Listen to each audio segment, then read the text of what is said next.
নমস্কার সবাইকে, এটা আমার মায়ের চ্যানেল। মা আজকে তড়কার রেসিপি করে দেখিয়েছে ডিম ছাড়া। তো রেসিপিটা তোমরা ভিডিও দেখলেই বুঝতে পারবে। আমি তখন একটু অন্য কথা বলে নিই। সেটা হচ্ছে আমার মা, কাকিমা, জেঠিমা যারা রয়েছো, যাদের ডায়াবেটিস, কোলেস্টেরল, ফ্যাটি লিভারের সমস্যা রয়েছে, তাদেরকে একটা ছোট্ট কথা বলি। সেটা হচ্ছে তোমরা বাইরে থেকে রেডিমেড মশলা না কিনে বাড়িতে বানিয়ে নিতে পারো।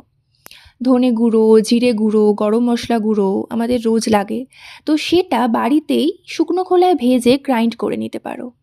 এতে কোনো অয়েল থাকবে না। কিন্তু বাইরে থেকে যে মশলাটা তোমরা কিনছো তাতে অয়েল কোয়ান্টিটি অনেক বেশি থাকে। তোমরা যদি জলে গোলো, দেখতে পারবে ওপরে তেল ভাসছে।